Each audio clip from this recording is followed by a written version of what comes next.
Very good day to Dr. Jackie and also to my supervisor, Dr. Anisha, as well as to the viewers. I'm Priyanka Plejanasundra. I'm going to talk about my research topic, which is the factors that influence the intention to hire disabled employees in Klang Valley, Malaysia. Research backgrounds for the global economy. The hot topic in the world economic outlook is about the deep recession in 2020. The pandemic recession's deep wound to the global economy are more visible in labor market indicators. According to International Labour Organization, the global reduction in work hours in the second quarter of 2020 compared to the 2019 was equivalent to 400 million full-time jobs. And this shows that the countries are competing with each other from day to day to empower the market and also to attain a reputation position globally. We can say Malaysia is one of the most open economies in the world because according to the World Bank organization, our country has a GDP ratio of averaging over 130% since 2010. And it was among the 13 countries years back which are identified by the Commission on Growth and Development in 2008 growth report, which has been recorded that it has average growth of more than 7% per year. And but the COVID-19 has shown a significant impact on Malaysia. So our Malaysian economy is currently at a significant juncture in its development. So the key determinants of this development and transformation are the productivity and efficiency. And for a higher productivity requires a higher caliber, committed and skilled labor force to drive the transformation change. Rate and employment opportunities among disabled people in Malaysia. By comparing the statistics of Ministry of Human Resource, the total labor force in Malaysia in 2013 was 13.6 million. And 14,252 people with disabilities have been employed from year 1990 to 2018 out of the 13.74 million of workforce in private sectors. And according to the Department of Social Welfare, it stated that 488,948 people have been registered as a people with disabilities as of at October 2018, which translates into 1.53 percentages of total Malaysia's population.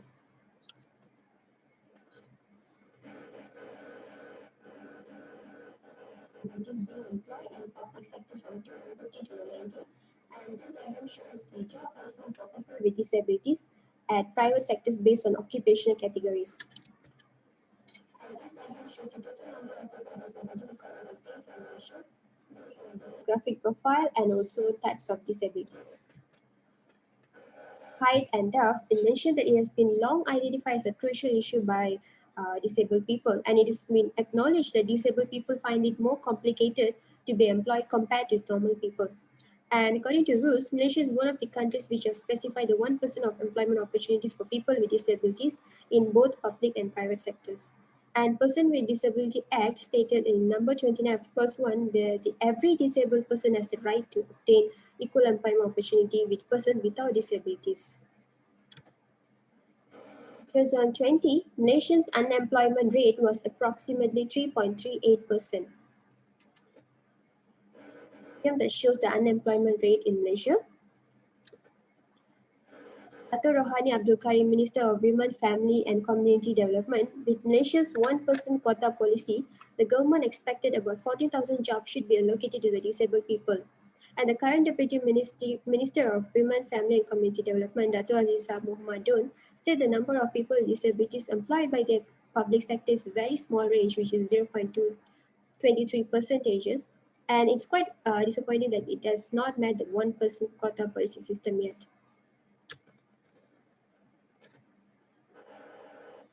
Dato' Mimi Zainal Rashid, who is the Director of Social Welfare Department, remarked that the attitudes and perception are the main reason behind the low participation of employment among the disabled. So it is important to have legislative policies to address this issue. According to Gershel, it noted that it can be a challenging task to hire a person with disabilities, and according to past researchers in the alert that the responsibility to recruit people with disabilities should never exceed human dignity. And for the variable gap attitude, there are quite few research showing that people encounter high level of social isolation from disabled people. And the effect of attitude on the intention to hire disabled people has not received much attention from past researchers. And for the environmental factor, there's still great need for more focus on the environmental factor in the intention to hire disabled people.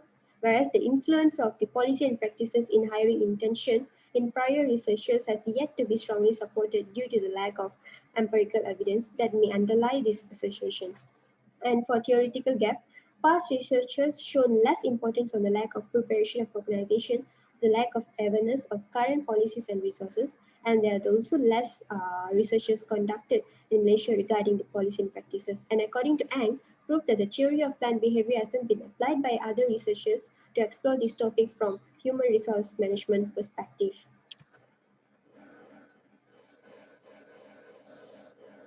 My research objectives of study.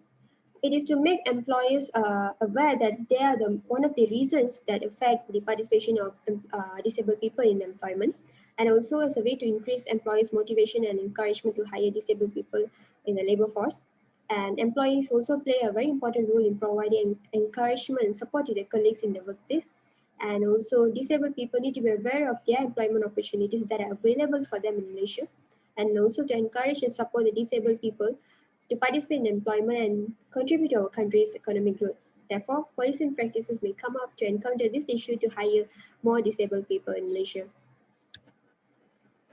In variables, the first theory is the theory of planned behavior, where the hand stated that when a person has a positive attitude with specific behavior, he or she tend to behave the same behavior. So with this, the first variable that I came with is attitude.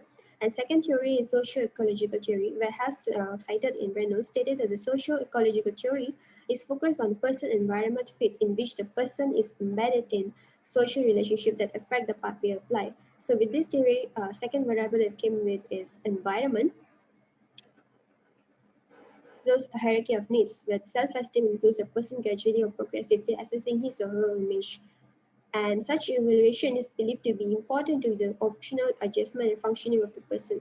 And in terms of disability, self-esteem can be described as a disabled person assessing his or her ability to succeed in the society. So with the overall theories, the third variable that came out with is policy and practices. The conceptual framework for this research study, hypothesis development. First hypothesis, the employee's attitude is significantly positively related to the intention to hire disabled people. Second, environment is significantly positively related to the intention to hire disabled people.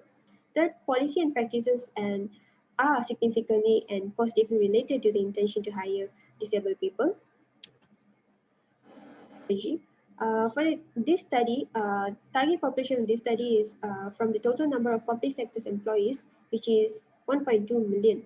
And to find the sample size for this study, Tabachnik and Fidel has formulated a formula which is 50 plus 8m. The m is the total number of variables. So the sample size for this study is equals to 82, where in order to get a higher respondent will be carried out among 130 staffs of the 1.2 million of the public sectors. And the industry chosen are the manufacturing industry, service industry, and also logistic industry. And the sampling strategy that has been used in the research study is judgment and also quarter sampling technique. It has been used 5-point Likert type scale, which the answers will be from strongly agree 5 to strongly disagree 1.